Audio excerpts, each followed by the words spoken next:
আজি কিছুমান important question answer লৈ আহিছোঁ যে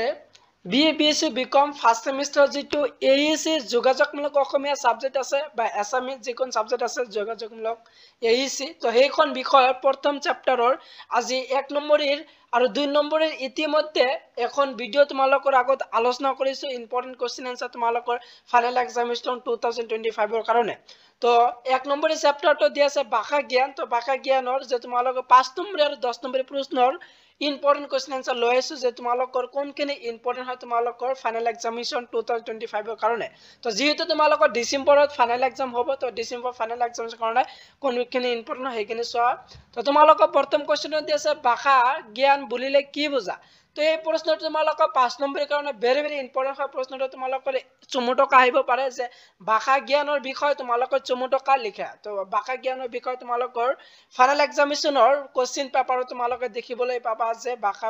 জ্ঞানৰ তোমালোকৰ চমুটকা লিখিবলৈ আহিব পাৰে তো যদি এই প্ৰশ্নটো আহে তেনেহলে তোমালোকে এনসাৰটো লিখিবা যে এনসাৰটো দিছে জীৱ সৃষ্ট মানুহৰ শ্ৰেষ্ঠ সম্পদ হৈছে ভাষা জীৱৰ বিশিষ্টতাৰ বাবে জগতৰ প্ৰাণীসমূহৰ ভিতৰত মানৱ শ্ৰেষ্ঠ ৰূপে পৰিগণিত হৈছে সেইবোৰ ভিতৰত ভাষা অন্যতম মানুহ সামাজিক প্ৰাণী তদুপৰি মানুহ মন বুদ্ধি আৰু বিবেকৰ অধিকাৰী মনৰ লগত মানুহৰ চিন্তা ভাৱনা সংশ্লিষ্ট আন কথাত ক'বলৈ হলে মন আছে বাবে মানুহে চিন্তা ভাৱনা কৰিব পাৰে এই চিন্তা ভাৱনাক যেতিয়া কোনো এজন মানুহে আন এজনৰ আগত প্ৰকাশ কৰাৰ প্ৰয়োজনীয়তা অনুভৱ কৰে তেতিয়া তেওঁৰ আৱশ্যক হয় এটা মাধ্যমৰ ভাষাই কিছুমান প্ৰতীক চিহ্ন সামৰি লয় যিয়ে কিছুমান অৰ্থপূৰ্ণ মাধ্যমক বুজায় ভাষা বুলিলে আন কাৰোবাৰ লগত যোগাযোগ কৰাক বুজায় তাৰপিছতে আছে যে মানুহে জীৱন জীৱিকা নিৰ্বাহৰ প্ৰয়োজনীয়তা পৰম্পৰাৰ লগত মনৰ ভাৱ অনুভূতিৰ বিনিময় কৰিবলৈ বাকযন্ত্ৰৰ সহায়ত উচ্চাৰণ কৰা সুবিনিষ্ট অৰ্থবহন ধ্বনি প্ৰতীকৰ সমষ্টিয়ে ভাষা তো এইটোৱে আছিল তোমালোকৰ প্ৰশ্নৰ এনসাৰ তো ইমানে আছিল এনসাৰ যে ভাষা জ্ঞানৰ বিষয় তোমালোকৰ চমুটকা আহিব পাৰে 1 নম্বৰী চেপ্টাৰৰ যেটো AEC যোগাযোগমূলক অসমীয়া সাবজেক্ট আছে এইখন বিষয়ৰ এইবিলাক আছিল প্ৰথম চেপ্টাৰৰ 5 নম্বৰ আৰু 10 নম্বৰীৰ প্ৰশ্নৰ ইম্পৰ্টেন্ট তো তাৰ পিছত চোৱা 2 নম্বৰ শিকিবা যে আখৰ জটনি তো আখৰ জটনিৰ বিষয় তোমালোকৰ চমুটকা আহিব পাৰে তো আখৰ জটনিৰ বিষয় তোমালোকৰ শিকিব লাগিব তো এইটো আছিল ভেৰি ইম্পৰ্টেন্ট 5 নম্বৰী প্ৰশ্নৰ কাৰণে এইটো শিকি যাবা তো এই আনসাৰটো যেহেতু ইমানেই আছিল আনসাৰটো ইয়াত ভালদৰে দিয়া আছে তোমালোকে স্ক্ৰিনশ্বট মাৰিব পাৰা তো তোমালোকে আনসাৰটো চোৱা তাৰ পিছত চাব লাগিব যে তোমালোকৰ 3 নম্বৰত কোৱা হৈছে কথন আৰু লিখন তো কথন আৰু লিখনৰ বিষয় তোমালোকৰ চমুটকা আহিব পাৰে 5 নম্বৰী প্ৰশ্নৰ কাৰণে এইটো শিকিবা ভেৰি ইম্পৰ্টেন্ট হয় এইটো 2024 বৰ্ষত আহিছিল যে কথন আৰু লিখনৰ বিষয় তোমালোকৰ চমুটকা আহিবই বহু ইম্পৰ্টেন্ট হয় প্ৰশ্নটো এইটো শিকি যাবা এৰ আনসাৰটো ইমানেই আছিল আনসাৰটো তোমালোকে চাই লোৱা 5 নম্বৰৰ কাৰণে ভেৰি ইম্পৰ্টেন্ট হয় তাৰ পিছত চোৱা যে তাৰ পিছত দিয়া 4 নম্বৰ প্ৰশ্ন দিছে জ্যোতি চিহ্ন তো জ্যোতি চিহ্নৰ বিষয় তোমালোকৰ চমুটকা আহিব পাৰে যে জ্যোতি চিহ্ন কাক বোলে মানুহে মনৰ ভাৱ প্ৰকাশ কৰিবলৈ এক বা একাধিক শব্দ উচ্চাৰণ কৰে গতিকে কথা বতৰা কওঁতে সম্পূৰ্ণ ভাৱ প্ৰকাশ কৰিবলৈ এটাৰ পিছত এটাকৈ মাজে মাজে সুবিধা অনুযায়ী বিৰাম লৈ অনেক শব্দ উচ্চাৰণ কৰা হয় তো গোটেইবিলাক চোৱা তো তোমালোকে গোটেইখিনি আনসাৰটো চাই যাবা যে জ্যোতি চিহ্ন কাক বোলে এইখিনি আছিল আনসাৰটো জ্যোতি চিহ্নৰ বিষয় তোমালোকৰ চমুটকা আহিব পাৰে ভেৰি ইম্পৰ্টেন্ট হয় তো তোমালোকৰ চমুটকাৰ কাৰণে তোমালোকৰ 4টা প্ৰশ্ন দিছো তো 5 নম্বৰী প্ৰশ্ন তোমালোকৰ ইয়াৰ পৰা তোমালোকে কমন পাবা যে ভাষাৰ বিজ্ঞান বা ভাষা জ্ঞান বা আখৰ জটনি নহলে কথন লিখন আৰু তোমালোকৰ জ্যোতি চিহ্ন তো ইয়াৰ ভিতৰত যিকোনো দুটা তোমালোকৰ ফাইনেল এক্সামিনেশ্যনত তোমালোকে চমুটকা পাবা তো 4টাই তোমালোকে শিকি যাবা ভেৰি ইম্পৰ্টেন্ট হয় 5 নম্বৰৰ কাৰণে এতিয়া চোৱা যে তোমালোকৰ 10 নম্বৰী প্ৰশ্নৰ কাৰণে কোনবিলাক শিকিবা তো 10 নম্বৰৰ কাৰণে শিকিবা যে 5 নম্বৰ প্ৰশ্ন যে শুদ্ধ উচ্চাৰণৰ আৱশ্যকতা সম্পৰ্কে আলোচনা কৰা তো 10 নম্বৰী প্ৰশ্নৰ কাৰণে ভেৰি ইম্পৰ্টেন্ট হয় আৰু উত্তৰটো তোমালোকে চোৱা যে শুদ্ধ উচ্চাৰণৰ আৱশ্যকতা সম্পৰ্কে তলত আলোচনা কৰা হল তো প্ৰথমটো দিয়া আছে ছাত্ৰ ছাত্ৰীয়ে যদি ভাষা শিকাৰ আৰম্ভণিতে ভুলকৈ উচ্চাৰণ কৰিবলৈ শিকে তেন্তে জীৱনত সেইবিলাকে স্থানীয় ৰূপ ধাৰণ কৰিব অশুদ্ধ উচ্চাৰণ শুদ্ধ শিকিবলৈ জটিল হয় গতিকে আৰম্ভণিৰ পৰা শুদ্ধ ৰূপত উচ্চাৰণ শিক্ষা দিবলৈ যত্ন কৰা উচিত তো এইবিলাক আছিল তোমালোকৰ 5 নম্বৰৰ উত্তৰ তো 5 নম্বৰৰ পয়েন্ট হিচাপে দিয়া আছে তোমালোকৰ 8টা পয়েন্ট দিয়া আছে তোমালোকৰ 8টা পয়েন্ট মুখস্থ কৰি যাবা তো তোমালোকৰ 10 নম্বৰৰ কাৰণে ভেৰি ভেৰি ইম্পৰ্টেন্ট প্ৰশ্ন নম্বৰটো 5 নম্বৰ প্ৰশ্নটো তাৰ পিছত চোৱা যে নেক্সট ইম্পৰ্টেন্ট প্ৰশ্ন দিয়া আছে 6 নম্বৰ যে উচ্চাৰণৰ দোষৰ কাৰণসমূহ কি কি তো উচ্চাৰণৰ দোষৰ কাৰণসমূহ কি কি তো ইয়াৰ এনসাৰটো ইয়াত যেহেতু ভালদৰে দিয়া আছে তো এনসাৰটো তোমালোকে চাই ল'বা যেহেতু পয়েন্ট আউট কৰি দিছে প্ৰথম পয়েন্টটো দিছে শিক্ষকৰ অযোগ্যতা 2 নম্বৰটো হৈছে বৰ্ণৰ শুদ্ধ উচ্চাৰণৰ অভাৱ তাৰপিছত 3 নম্বৰটো দিয়া আছে 4 আৰু 5 6 নম্বৰ 7 নম্বৰ 8 নম্বৰ 10 নম্বৰ তো তোমালোকৰ 10টা পয়েন্ট দিয়া আছে তো 10টা পয়েন্ট তোমালোকে ভালদৰে শিকি যাবা তো ভেৰি ভেৰি ইম্পৰ্টেন্ট প্ৰশ্নটো যে কি কোৱা প্ৰশ্নটো দিছে উচ্চাৰণৰ দোষৰ কাৰণসমূহ কি কি এইটো আহিব পাৰে 10 নম্বৰৰ কাৰণে এইটো শিকি যাবা ভেৰি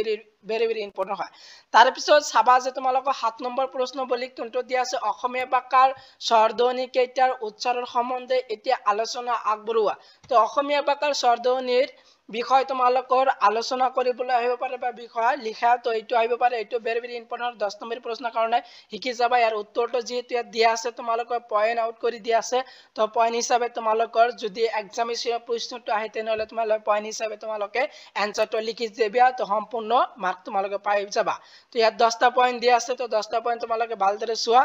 তো তাৰ পিছত দিয়া আছে তোমালোকৰ 10টা পয়েন্টৰ ভিতৰত ইয়াৰো দিয়া আছে ক নম্বৰটো দিয়া আছে অধ্বনি অৰূপ উচ্চাৰণ সম্পূৰ্ণখিনি চাবা তোমালোকে খ নম্বৰ ঘ আৰু ঘ আৰু ওম তো এইটোই আছিল তোমালোকৰ 7 নম্বৰৰ কোৱেশ্চনৰ এনসাৰ তো যেহেতু আজি তোমালোকৰ আগত যেবিলাক প্ৰশ্ন দিয়া আছে এই আছিল তোমালোকৰ বিএ বিএসসি বিকম ফাৰ্স্ট সেমিস্টাৰ যেটো এইচি যোগাযোগমূলক অসমীয়া সাবজেক্ট আছে সেইখন বিষয়ৰ যেটো প্ৰথম চেপ্টাৰ আছে প্ৰথম চেপ্টাৰৰ 5 নম্বৰ আৰু 10 নম্বৰৰ প্ৰশ্নৰ উত্তৰ ইম্পৰ্টেন্ট কোৱেশ্চন আনসাৰ 2025 কাৰণে তো তাৰ পিছত তোমালোকে চোৱা যে নেক্সট ইম্পৰ্টেন্ট প্ৰশ্ন দিছে 8 নম্বৰ প্ৰশ্নটো কি কোৱা হৈছে অসমীয়া ভাষাৰ শব্দ বিভক্তিবোৰ তালিকা প্ৰস্তুত কৰা এই বিভক্তিবোৰৰ কাম কি তো এই প্ৰশ্নটো যেহেতু যোৱা ফাইনাল এক্সামিনেশ্যন আহিছিল যে 2024 বৰ্ষত এই প্ৰশ্নটো আহিছিল যে এনেদৰে যে অসমীয়া শব্দ বিভক্তিৰ বিষয়ে আলোচনা কৰা এনেদৰে প্ৰশ্ন আহিছিল তো তোমালোকৰ 2025 বৰ্ষৰ কাৰণে ভেৰি ভেৰি ইম্পৰ্টেন্ট হয় তো অসমীয়া ভাষাৰ শব্দ বিভক্তিৰ তালিকা ইয়াত দিয়া আছে আৰু এইবিলাক কোনবিলাক কাম ইয়াত দিয়া আছে কামখিনি তোমালোকে চোৱা তো তলত বিভক্তিসমূহৰ কাম কি সেই সম্পৰ্কে আলোচনা দাঙি ধৰাৰ চেষ্টা কৰা হল তো কামখিনি দিয়া আছে তোমালোকৰ কাম 6টা পয়েন্টত দিয়া আছে তো 6টা পয়েন্ট ভালদৰে শিকি যাবা ভেৰি ভেৰি ইম্পৰ্টেন্ট হয় যেহেতু তোমালোকৰ যোগাযোগমূলক অসমীয়া সাবজেক্টৰ এইচি এছামিছৰ যেহেতু 1 নম্বৰ আৰু 2 নম্বৰ প্ৰশ্ন ইতিমধ্যে এখন ভিডিওত আলোচনা কৰিছো তো কোনোবাই যদি চাব বিচাৰা তেনেহলে এই ভিডিও ডেসক্ৰিপচনত লিংক দিয়া আছে তাৰ পৰা চাই লবা আৰু তোমালোকৰ এইখন বিষয়ৰ যেটো দ্বিতীয় নম্বৰ চেপ্টাৰটো তাৰো ইম্পৰ্টেন্ট কোৱেশ্চন আনসাৰ ইতিমধ্যে দিছো তো কোনোবাই যদি চাব বিচাৰা তেনেহলে মোৰ চেনেলত যাই তোমালোকে চাই লবা নহলে এই ভিডিও ডেসক্ৰিপচনত লিংক দিয়া থাকিব নেক্সট ইম্পৰ্টেন্ট প্ৰশ্নটো আছে 9 নম্বৰ প্ৰশ্ন যে পত্তাই কেইবিধ উদাহৰণ বুজাই লিখা তো পত্তাই কাক বলে ইতিমধ্যে এই প্ৰশ্নটোত এখন ভিডিওত আলোচনা কৰিছো তো কোনোবাই যদি চাব বিচাৰে তাৰ পৰা চাই লবা তো এতিয়া চোৱা যে পত্তাই কেইবিধ উদাহৰণ দি বুজাই লিখা ইয়াৰ উত্তৰটো দিছে পত্তাখনৰ দুইবিধ যেনে কৃত পত্তাই আৰু তদিত পত্তাই তো কৃত পত্তাই কাক বলে যিবোৰ পত্তাই বিভিন্ন ধাতুৰ পিছত যোগ হৈ নতুন নতুন শব্দ সাধন কৰে সেইবোৰ পত্তাইক কৃত পত্তাই বলে তো ইয়াৰ উদাহৰণ তোমালোকৰ এটা বা দুটা আৰু তোমালোকৰ যদি 5 মাৰ্ক বা 10 নম্বৰ যদি প্ৰশ্ন আহে তেনেহলে তোমালোকে সম্পূৰ্ণখিনি লিখিব লাগিব তো ইয়াৰ উত্তৰটো দিয়া আছে তলত এনে ধৰণৰ কৃত পত্তাই কেইটামান উদাহৰণ দাঙি ধৰা হল উদাহৰণখিনি তোমালোকে চাই লবা তো উদাহৰণটো দিয়া আছে কৃত পত্তাই এতিয়া চোৱা যে তোমালোকৰ তদিত পত্তাই কাক বলে তদিত পত্তাই বিশেষণ আদি শব্দৰ পিছত যোগ হৈ নতুন শব্দ গঠন কৰা পত্তাইবোৰক তদিত পত্তাই বলে তো তদিত পত্তাইৰ কেইটামান উদাহৰণ দাঙি ধৰা হল তদিত পত্তাইৰ কেইটামান উদাহৰণ দিয়া আছে তো তোমালোকে উদাহৰণটো তোমালোকে চাই লবা ভেৰি ভেৰি ইম্পৰ্টেন্ট হয় যেটো তোমালোকৰ 9 নম্বৰ প্ৰশ্ন দিয়া আছে যে পত্তাই কাক বলে তো পত্তাই কেইবিধ উদাহৰণ দি বুজাই লিখা যে তোমালোকৰ ফাইনাল এক্সামিনেশ্যন এনেদৰে প্ৰশ্ন আহিব পাৰে তো 10 নম্বৰৰ প্ৰশ্নৰ কাৰণে ভেৰি ভেৰি ইম্পৰ্টেন্ট হয় এইটো তোমালোকে শিকিবা ইয়াৰ আনসাৰটো এইবিলাক আছিল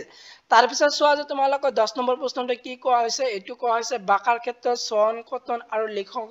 লিখনৰ ভূমিকা কি আলোচনা কৰা তো এই প্ৰশ্নটো তোমালোকৰ ভেৰি ভেৰি ইম্পৰ্টেন্ট হয় তোমালোকৰ প্ৰশ্ন এনেদৰে আহিব পাৰে নহলে তোমালোকৰ যে চয়ন কটন আৰু লিখনৰ বিষয় তোমালোকৰ চমুকৈ আলোচনা কৰা ভালে উল্লেখ কৰা এনেদৰে প্ৰশ্ন আহিব তো তেনেহলে তোমালোকৰ আনসাৰটো লিখিবা ইয়াৰ আনসাৰটো যেহেতু দিয়া আছে ভালদৰে তো প্ৰথমটো দিয়া আছে যে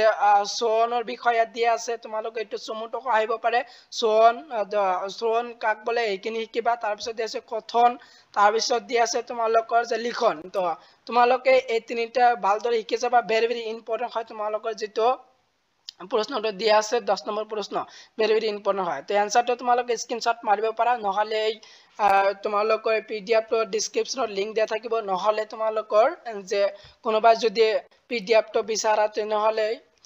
এই চেনেলত তোমালোকৰ ডেসক্ৰিপচনত এই ভিডিও ডেসক্ৰিপচনত ইনষ্টাগ্ৰাম লিংক দিয়া আছে তাৰ পৰা মোক মেসেজ কৰিবা তো তেনেহলে তোমালোকে পিডিএফটো দিম মেসেজ অনুসাৰে তাৰ পিছত চাব লাগিব যে তোমালোকৰ নেক্সট ইম্পৰ্টেন্ট 11 নম্বৰ যে অসমীয়া ভাষাৰ বিশিষ্ট স্বৰধ্বনিৰ বিষয়ে আলোচনা কৰা ভেৰি ভেৰি ইম্পৰ্টেন্ট হয় 10 নম্বৰ প্ৰশ্নৰ কাৰণে এইটো কিবা যে অসমীয়া ভাষাৰ বিশিষ্ট স্বৰধ্বনিৰ বিষয়ে আলোচনা কৰিবলৈ আহিব পাৰে এইটো কিবা তাৰ পিছত চোৱা যে অসমীয়া ভাষাৰ জ্যোতি চিহ্ন বুলিলে কি বুজা জ্যোতি চিহ্ন উদাহৰণ আলোচনা কৰা তো অসমীয়া ভাষাৰ জ্যোতি চিহ্ন বুলিলে কি বুজা বা কাক বলে আৰু জ্যোতি চিহ্নৰ উদাহৰণসমূহ আলোচনা কৰা এই কোশ্চেনটো ভেৰি ভেৰি ইম্পৰ্টেন্ট হয় তোমালোকৰ ফাইনাল এক্সামিনেশ্যন 2025 ৰ কাৰণে এইটো শিকি যাবা তো এনসাৰ দুটা তোমালোকে